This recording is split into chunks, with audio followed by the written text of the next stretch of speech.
రాష్ట్రంలో red book పేరుతో అరాచక పాలన సాగుతుందని మాజీ మంత్రి పేర్ని నాని అన్నారు. అక్రమాలను అడ్డుకున్నారని టీడీపీ నేతలు మల్లేశ్వరరావుపై హత్యాయత్నం చేశారని ఆరోపించారు. సుపరిపాలన అంటే మనుషులను చంపడమా అని పేర్ని నాని ప్రశ్నించారు. చంద్రబాబు పాలనలో వ్యవస్థలు నిర్వీర్యం అయ్యాయని ఆరోపించారు. ఏపీలో పోలీస్ వ్యవస్థ ఎక్కడుందని ప్రశ్నించారు.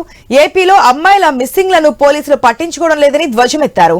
పవన్ కళ్యాణ్ చెబితేనే పోలీసులు పనిచేస్తారా అని ఆగ్రహం వ్యక్తం చేశారు. పవన్ కళ్యాణ్ కు చెబుతామంటే షూటింగ్ లో బిజీగా ఉండి చిక్కడు దొరకడని ఎద్దేవా చేశారు. రాజకీయాల్లో పవన్ కళ్యాణ్ స్పీచ్లన్నీ సినిమా డైలాగులే అని పేర్కొన్నారు పేర్ని నాని.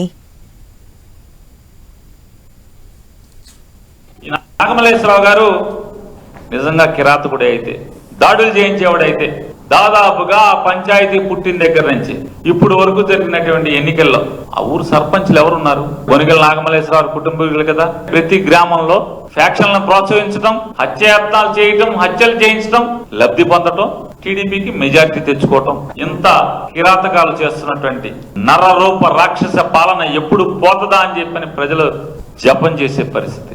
ఈ పోలీసులు అంటే వాళ్ళు ఉన్నటువంటి చాలా మంది పోలీసులు అమ్మాయిలు కనపడలేదని తల్లిదండ్రులు వచ్చి మొత్తుకుంటే పట్టుకోరు.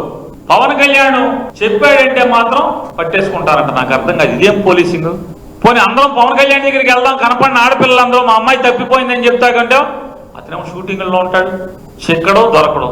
ఓ సినిమా తీయాలి. ఇక చంద్రబాబుకి ఎప్పుడున్నా మాత్రం రాజకీయంగా ఆపద వస్తే మాత్రం పరిగెత్తుకొస్తారు. ఈ నాగమల్లేశ్వరరావు గారు